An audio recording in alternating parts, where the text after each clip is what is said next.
사람들은 흔히 그렇게 이야기합니다. 항상 긍정적인 생각을 가져야 된다. 또 낙관적인 삶의 태도를 가져야 된다. 그렇게 이 얘기를 하고, 소위 말하면 자기 개발서라고 하죠. 그런 책들을 보면 그 책들의 공통된 이 얘기가 바로 그런 거예요. 늘 긍정적인 생각을 갖자. 또 삶에 대한 낙관적인 태도를 갖자. 참 중요한 얘기라고 생각합니다. 이 긍정적이고 낙관적인 생각은 우리 정신적, 육체적인 건강과 삶의 질 전반에 좋은 영향 미치게 되죠. 또 관계에 있어서도 마찬가지입니다.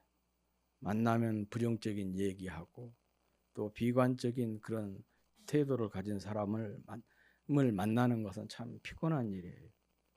만나고 나면 내 그냥 기운이 싹 그 사람에게 빠져나간 것 같은 그런 기분이 들죠.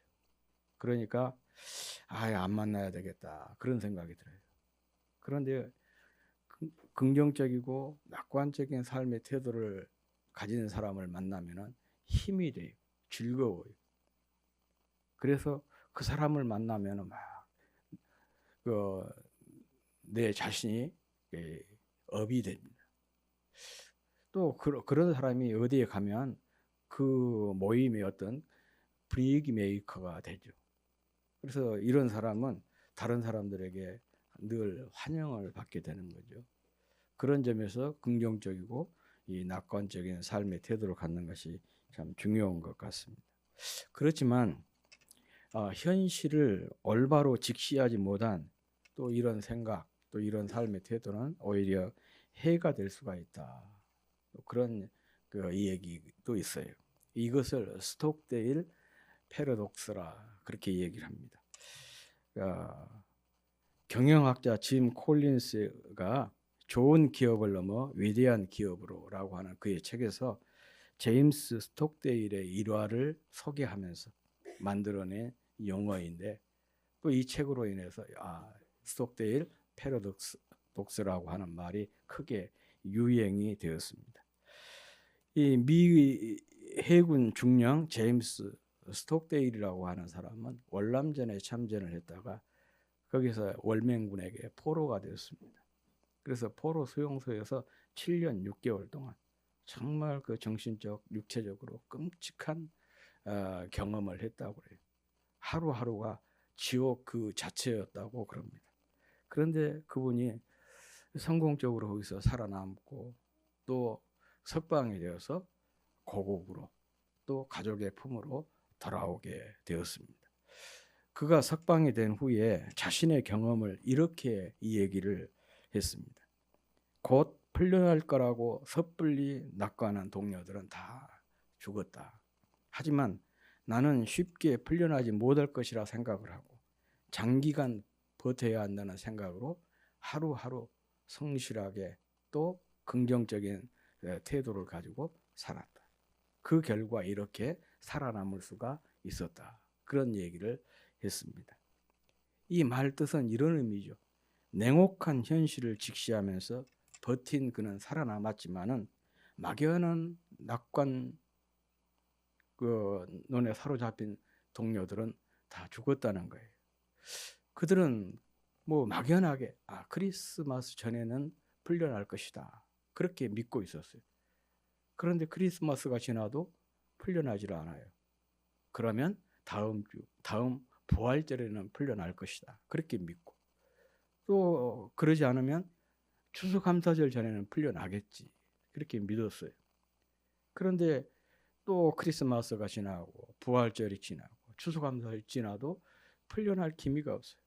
그렇게 반복이 되다 보니까 자기 스스로 그 깊은 좌절감에 사로잡혀서 더 이상 삶의 의지를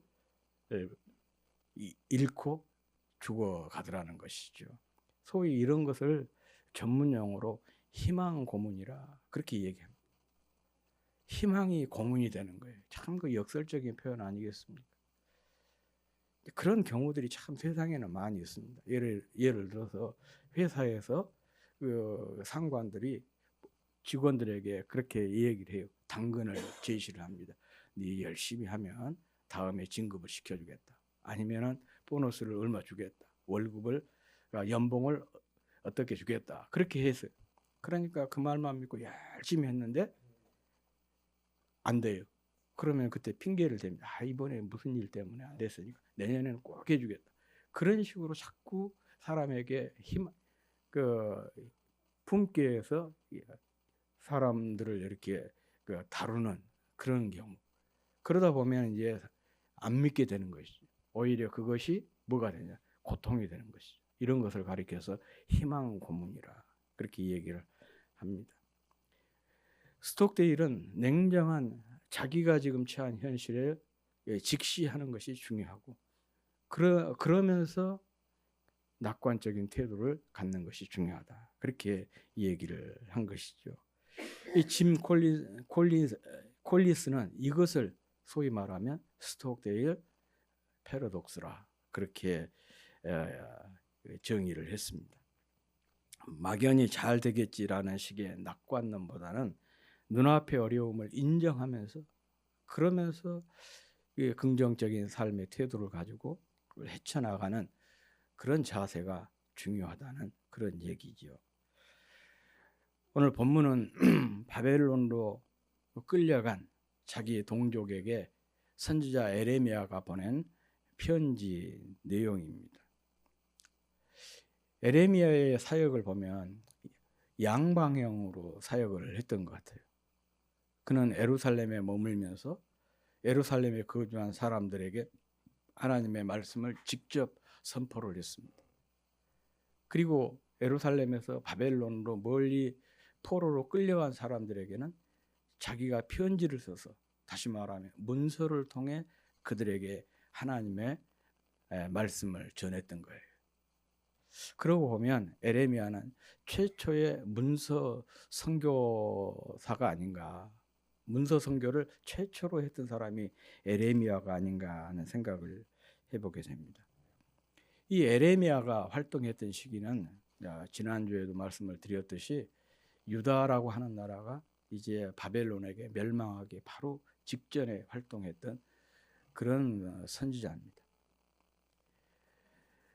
시대가 그렇다 보니까 어수선하다 보니까 그 많은 거짓 선지자들이 일어나게 되었고 또 이런 많은 거짓 선지자들이 일어나서 민심을 혼란에 빠뜨렸습니다.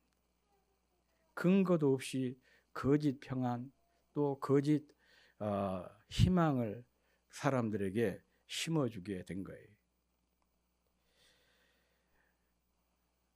예를 든다면 그들은 이렇게 얘기했습니다. 우리 유다는 절대 망하지 않는다. 예루살렘 성전이 있는 한 우리는 절대 망하지 않는다. 그렇게 가르쳤어요. 또 설령 그 바벨론의 침략을 받아가지고 지금 포로로 많은 사람들이 끌려갔어요.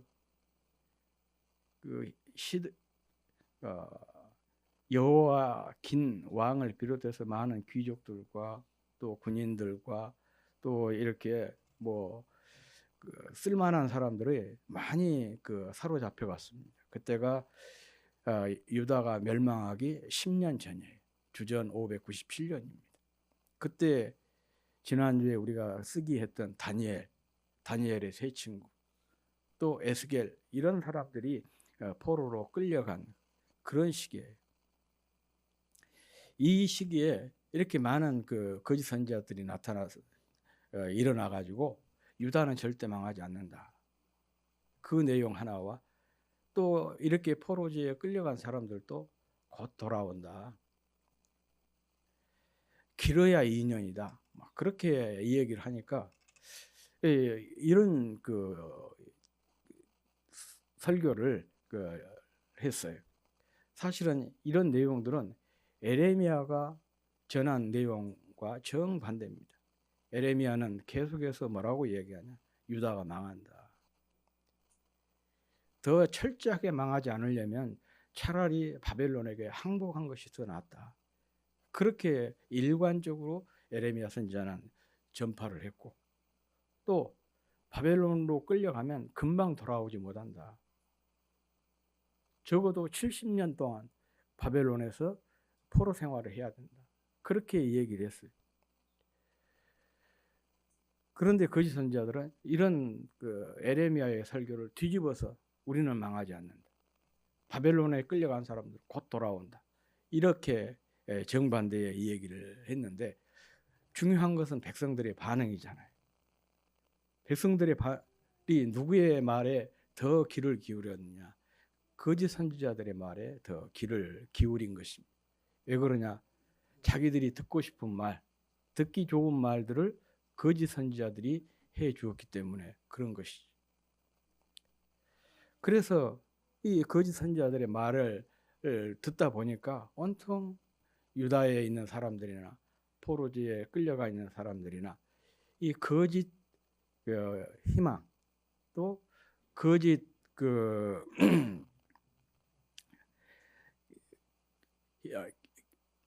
희망에 부풀어 있었던 것이죠. 그래서 에레미야는 이런 사람들을 위해서 오늘 그 본문 말씀을 편지로 써서 보낸 것입니다. 오늘 본문은 그 에레미야가 바벨론 포로지에 끌려간 사람들에게 보낸 편지의 일부분이에요. 여기서 에레미야는 그들이 곧 돌아올 수 없다라고 얘기를 했어요.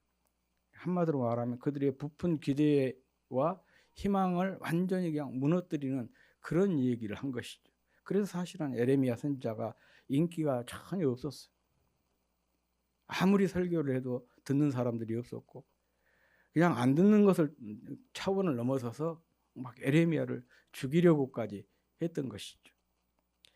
10절 말씀 우리 같이 한번 읽어보겠습니다. 10절 시작. 여호와께서 이와 같이 말씀하십니다. 바벨론에서 70년이 차면 내가 너희를 돌보고 너희의 선한 말을 너희에게 성취하여 너희를 이곳으로 돌아오게 하리라. 70년이 지나야 그들이 돌아온다는 거예요. 그런데 거짓 선지자들은 곧 돌아간다. 길어야 2년이다. 그렇게 이 얘기를 했던 것이죠. 그러니까 거짓 선지자들의 주장과는 사뭇 다르죠.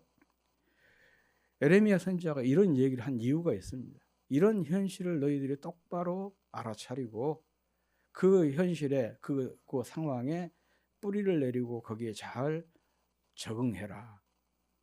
그것을 강조하기 위한 것입니다. 그래서 거기서 집도 짓고 밭도 만들고 결혼해서 자녀도 낳고 또 자녀들을 이렇게 결혼을 시켜서 거기에서 번성하도록 하라. 5절 6절 말씀이 바로 그것입니다. 한번 같이 읽어보겠습니다. 시작. 너희는 집을 짓고 거기 거하며 정원을 만들고 그 열매를 먹으라. 아내를 취하여 자녀를 생산하며 너희의 아들로 아내를 취하여 너희 딸로 남편을 맞아 그들로 자녀를 생산케 하여 너희로 거기서 번성하고 쇠잔하지 않게 하라 그랬습니다. 현실에 곧 돌아올 수 없으니까 70년 동안 거기서 생활을 해야 되니까 이런 현실을 바로 직시하고 현실에 깊이 뿌리를 내리라는 것이, 거기서 성공적으로 살아내라는 것입니다. 이뿐만 아닙니다. 우리 7절 말씀 같이 또 읽어보겠습니다. 시작.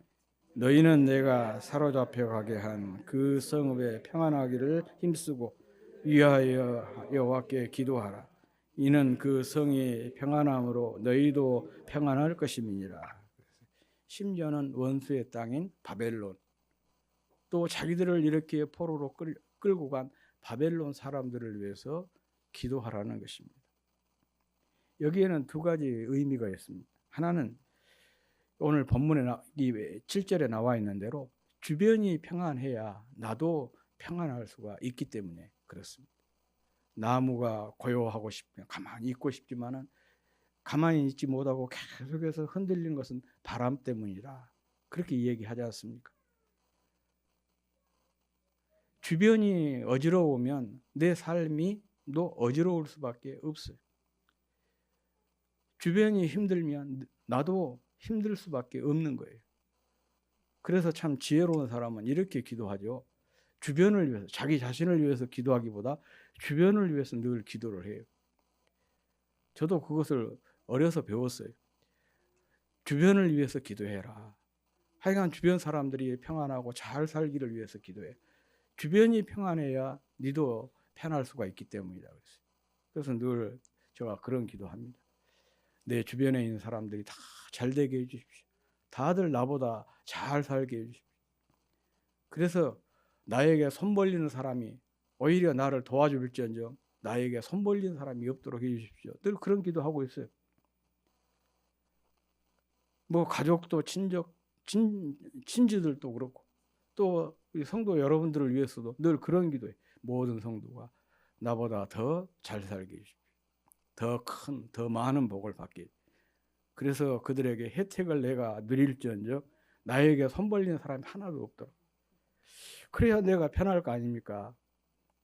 저는 가만히 이 얘기를 듣고 이게 바로 지혜인구나. 그런 생각을 했어요. 바로 그 얘기예요. 주변이 평안해야 너희도 평안할 수가 있으니까.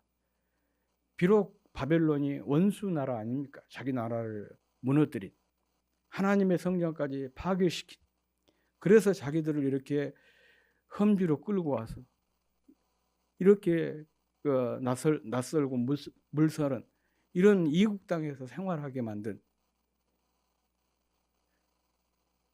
그야말로 저주를 해도 모자랄 그런 사람들이지만 하나님은 그들을 위해서 기도해라는 거예요. 그들이 평안하도록 기도해라. 이게 하나님께서 선지자 예레미야를 통해서 주신 첫 번째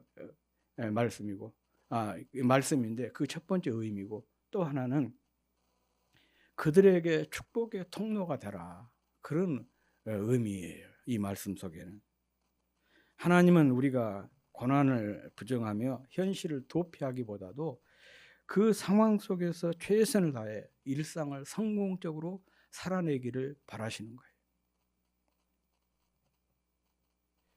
더 나아가서 비록 적대적인 사람까지도 나를 통해서 복을 받을 수 있도록, 그래서 그들에게 축복의 통로가 되도록 그런 삶을 살아내라는 것이죠.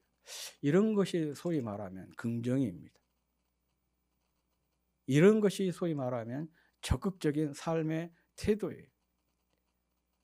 그냥 뭐 나는 할 수 있다, 한다, 그게 적극적인 것이 아니고, 적일지라도 나를 통해서 그들이 하나님을 알게 되고 하나님의 복을 누릴 수 있도록, 그래서 그들에게 축복의 통로가 될 수 있는 그런 삶을 살아내는 것, 이게 바로 적극적인 거예요.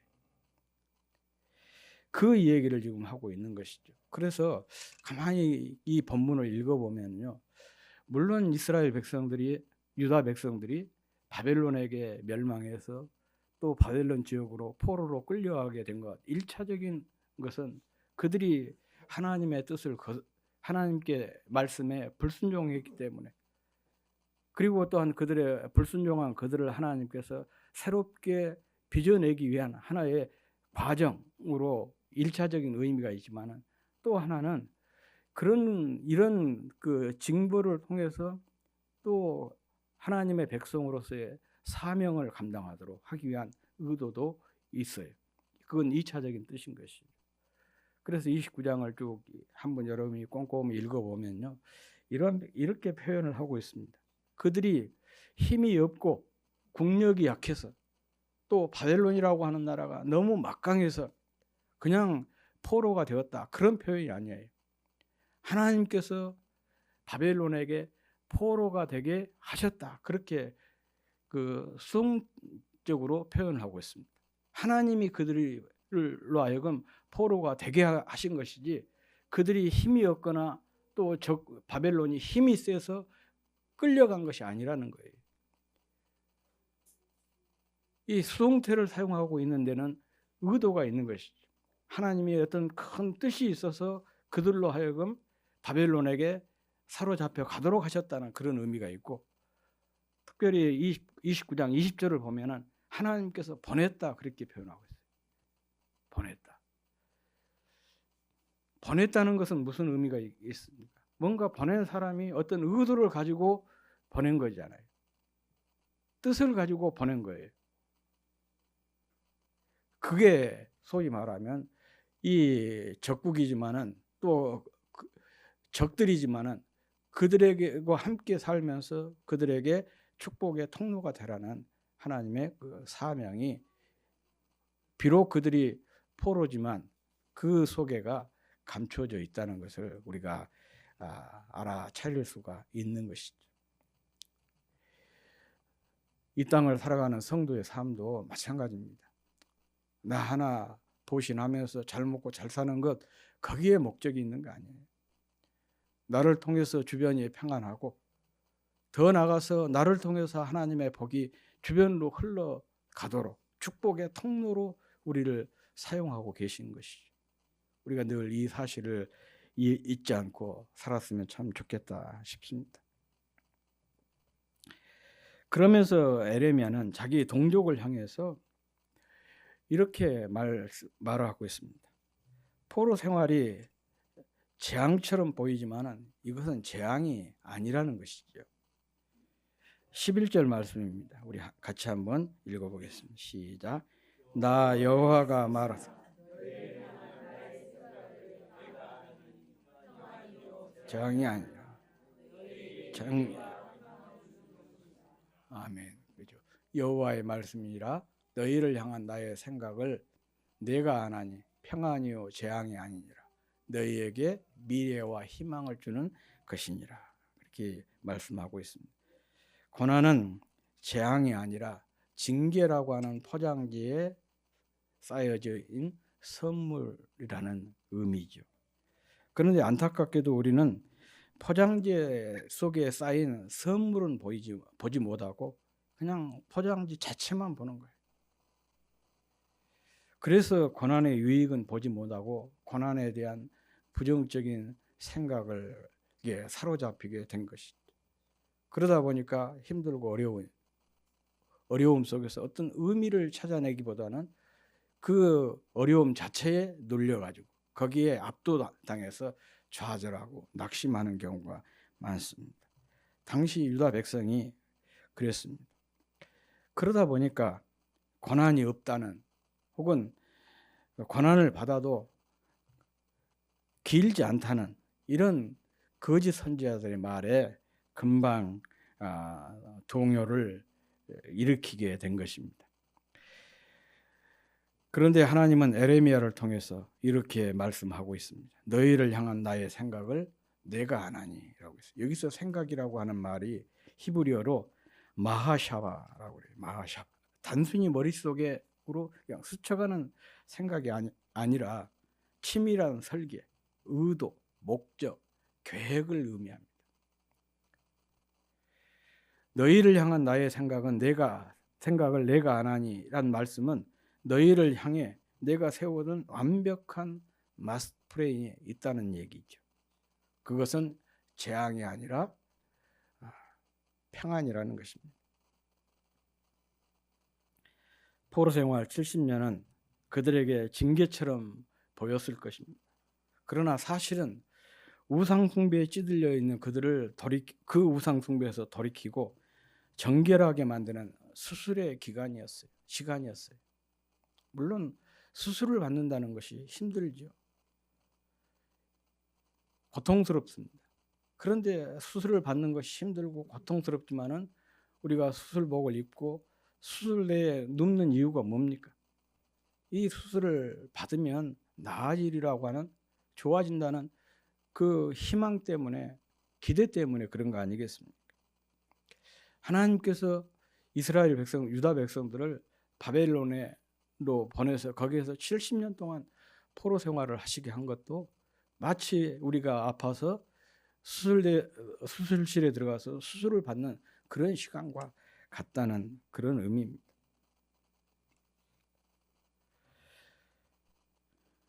하나님은 우리를 고통 속에 방치하시는 분이 아니십니다.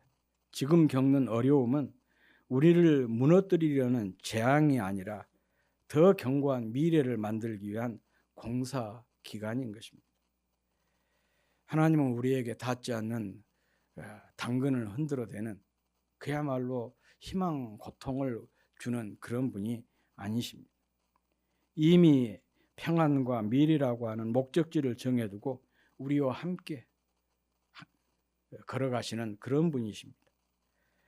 세상은 줄 마음도 없으면서 기대감만 부풀리지만은 하나님의 본심은 우리를 평안으로 인도하십니다. 이 평안이란 말이 원어로는 샬롬이에요.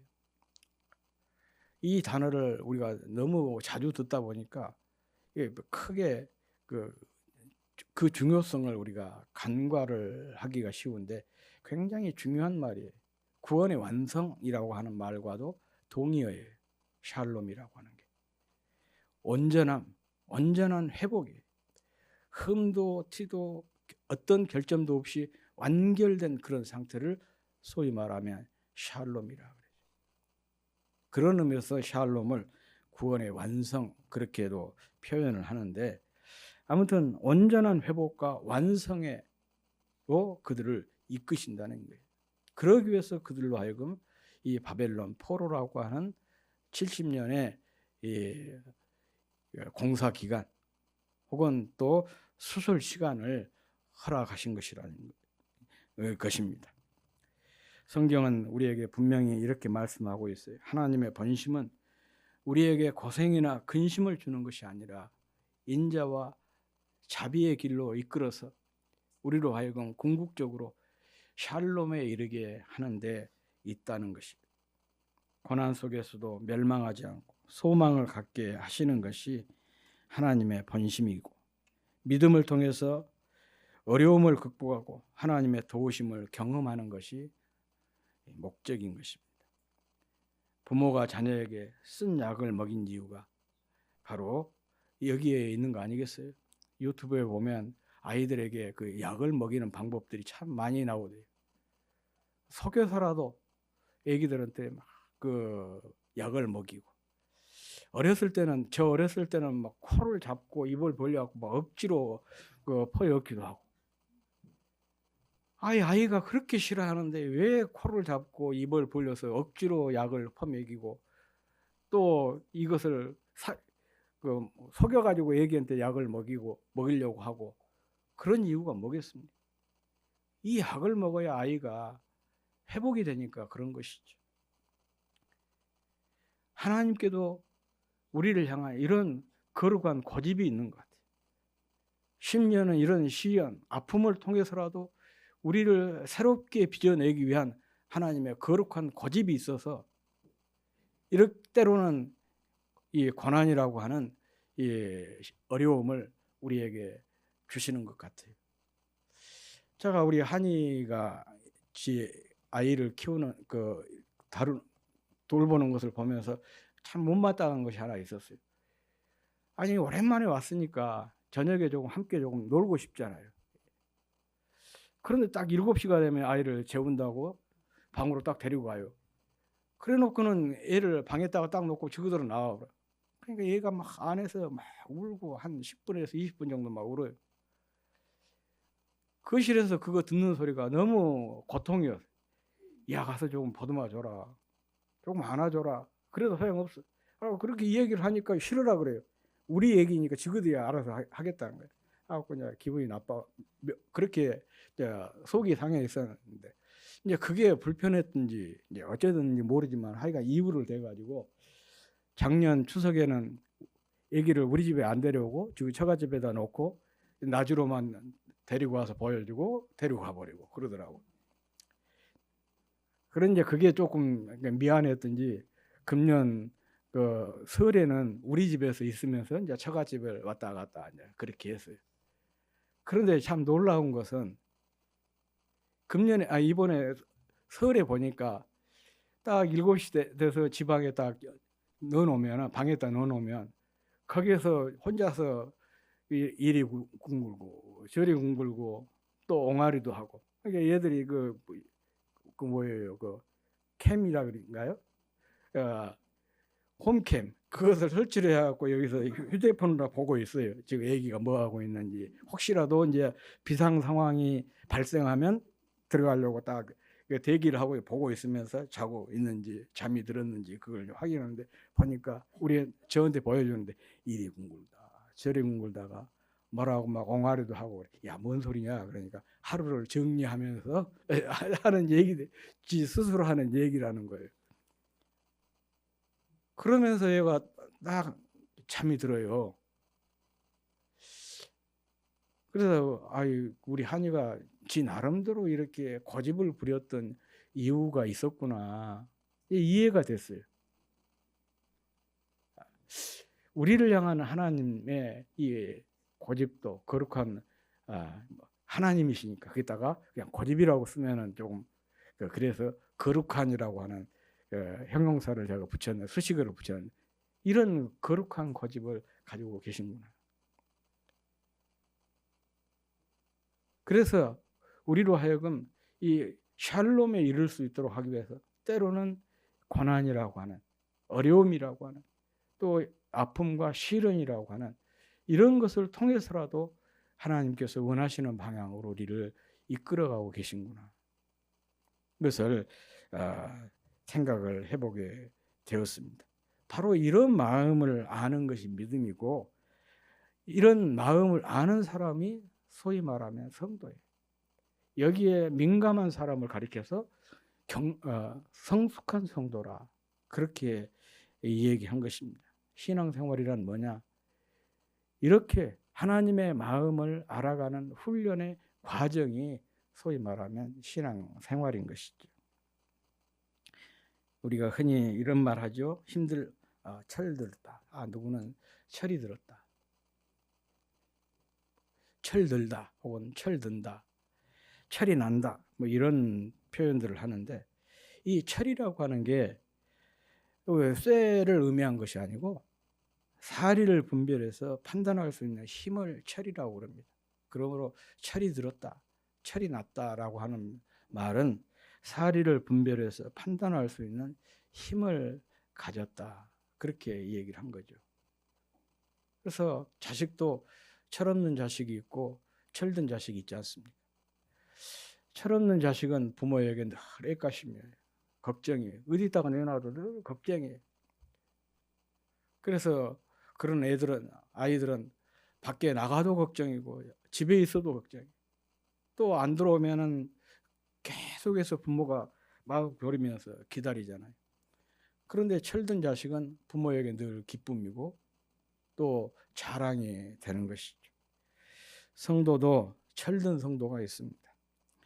하나님의 마음과 그 심령을 이해하는 사람입니다. 하나님의 본심을 이해하는 사람이에요. 그래서 하나님께서 좋아하시는 것을 나도 좋아하고, 하나님 싫어하시는 것은 나도 싫어하고, 또 하나님이 사랑하시는 것을 나도 사랑하고, 하나님이 바라보시는 것을 나도 바라보고, 하나님 마음이 있는 곳에 내 마음을 두는 것, 이런 사람이 소위 말하면 철든 신자다, 성도라, 그렇게 얘기할 수가 있습니다. 유다는 이에 미치지를 못했습니다. 그래서 하나님의 본심을 그들이 헤아리지를 못했어요. 그래서 선지자가 이렇게 하나님의 본심을 너희들이 헤아리도록 해라. 이 시련의 고난의 기간은 이런 하나님의 본심을 알아가는 그런 기간이다, 그렇게 이 얘기를 하고 있는 것입니다. 여러분 중에 막막한 상황에 처한 사람이 있을 줄로 압니다. 그런데 그 막막한 상황은 끝이 아닙니다. 오히려 그것은 그곳에서 하나님을 더 깊이 만날 수가 있고, 또 하나님을 더 뜨겁게 찾을 수 있고, 그래서 하나님의 마음을 깊이 헤아릴 수 있는, 알아낼 수 있는 좋은 기회가 되는 것이죠. 이런 하나님의 마음을 아는 사람이 철든 성도입니다. 우리 모두 하나님의 마음을 잘 알아서 정말 철든 성도, 성숙한 성도가 다 되었으면 좋겠습니다. 오늘도 이 약속의 말씀을 붙잡고 내가 서 있는 자리에서 묵묵히 소망의 씨를 뿌려서 내가 있는 이곳이 정말 낙원으로 바꿀 수 있는 그런 저와 여러분이 될 수 있기를 주의 이름으로 축복합니다.